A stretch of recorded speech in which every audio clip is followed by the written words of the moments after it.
Hello everybody and welcome back to yet another Beae tutorial, and in this one we are going to be discussing the counters element. So without wasting any further time, let's get started. So first of all, to use the counters element, you simply need to head over to elements, and from there in the basic drop down you need to drag and drop the counters element on your page. So now you already can see the number going up and it has reached up to 100 number. So before starting the video, let me tell you that the benefits of using counters on your pages are that it allows you to show some proof of business data in a format that is easy for visitors to consume. When you display pictures of customers, it is a social proof, but when you show numbers from business data, it is a statistical proof. So with that, let's just learn that how you can edit this element. So on your right side, you'll be able to see your editing panel from where you can add all of these formatting to your elements. So first of all, you have three tabs in here. First of all is your content. After that, you'll be able to see your styles tab, and finally we have the advanced tab. The advanced, we are not going to be discussing this, we are just going to be discussing content and style. So yeah, first of all, in the content tab you will be able to see two drop downs. First of all is this counters, and let's just see what is in here. So first of all is our alignment. You can left align your element. As you can see, it is now left aligned, and after that you have your center align. So you can see our element is now center aligned, and if you want to make it right aligned, you can do that simply by choosing this right alignment, and now your element is on your right side. After that, you have your title option, and using this you can title your element whatever you would like. So like for example, if I want to say points, I can simply type in here points, and you can see now it is saying 100 points. After that, I can set the start and end limit. So you can see if I set the end limit to like 1000 or 10,000, and you can see the number just started going on and on until it reaches 10,000 points. So you can see it will eventually stop when it reaches 10,000.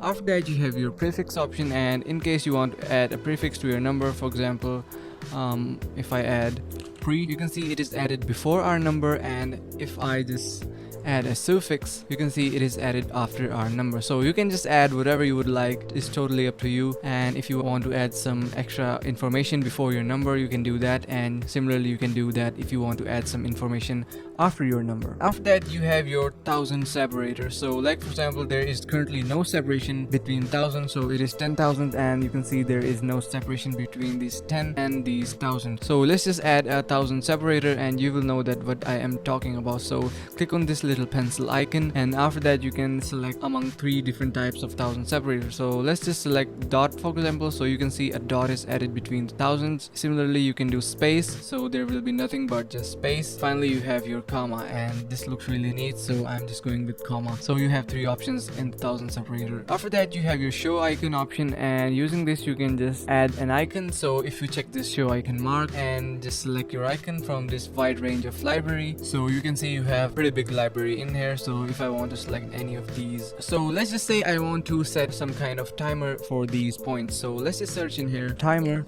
and you can see you have this timer icon in here, and now it is added above your number. So looks pretty cool, and let's just click on select, and our icon is added successfully.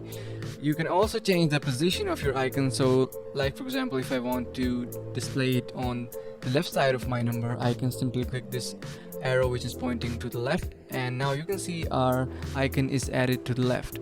Similarly, if I want to send it back to top, I can select this top arrow, and similarly goes for the right one. After that, you have your duration in milliseconds, and this is basically the speed at which you want your number to be increasing. So you can see when you set the speed is increasing slowly, and now you can see if you move the slider all the way to the right, you can see the timer is now moving with the maximum speed possible. After counter, you have your presets drop down, and here you can find your created preset. You have a library option, or you have my save presets. So using this you can just create a new preset of the settings, and to do so simply click on save new preset. Just name your preset whatever you would like, click on save, and this will save all the settings that you've made. After contents tab, you have your styles tab, and in here you'll be able to completely change the properties of these numbers and the titles and the icons as well. So first of all, let's just jump into title, and in here you have first of all the option of alignment. So if you want to align your title to the left, you can simply click on the left alignment option, and you can see our points just shifted to the left side. After that, you have center align, and it just places it back to normal, and after that you have your right alignment, so it is going to be shifting your points to the right. After alignment, you have your text color option, and using this you can completely change the color of your text. So like for example, if I want to make it red,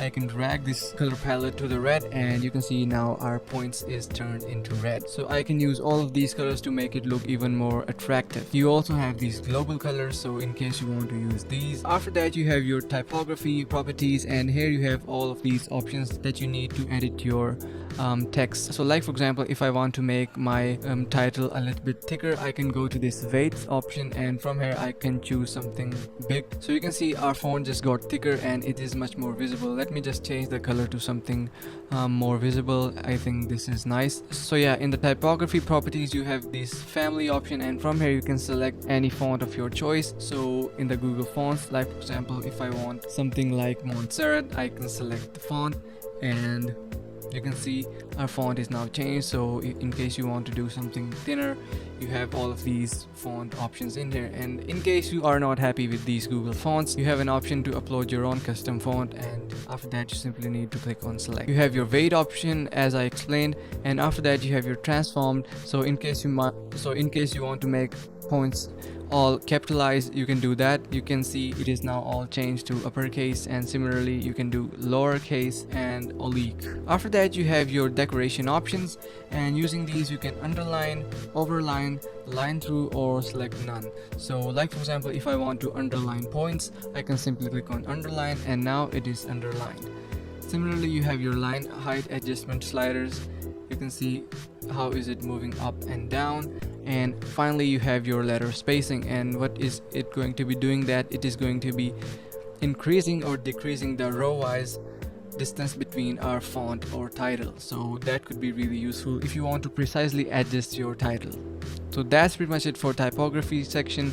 After that you have text shadow, and using this you can add shadow to your font, and you simply need to adjust the horizontal and vertical settings. So you can see, let's just increase the vertical slider also. Yeah, and finally we can apply blur. So yeah, that's how you can add shadow to your title. In case you do not want to do that, you can simply click on this revert option, and it is going to be reverting all of the formatting. And after that you have these spacing sliders. You can simply hover to any of these areas and simply slide your mouse, and it is going to be increasing the spacing as per your liking. After title drop down you have your number drop down, and in here will be similar properties for your numbers. So in case I want to set the alignment for my numbers, I can do that. I can left align them, center align them, or I can right align them. After that I have my text color. So in case I want to make my numbers red, I can do that, or I want to make them orange, I can do that too. After that I have my typography, and in here I can similarly select font for my text from the Google Fonts, or I can upload my own. I can set the weight of my numbers and transform, do anything of my choice. Similarly is the styles. I can just italic my numbers or make it oblique. And finally we have our decorations. So in case I want to underline my numbers too, I can do that. And after that I have my line height slider and letter spacing sliders. So you can see how flexible this is, and you can totally customize your title and your numbers as per your liking. And again you have the spacing section, and finally we have our formatting for our icon. So we can select the color from here, and we can select the size, and we can also add some rotation if you want to do that. And we have our spacing. So yeah guys, that's pretty much it for our counters element, and I really hope you understood the concept. If you like the video, make sure to subscribe to the channel, like the video, and share with your friends. Thanks for watching. See you in the next one.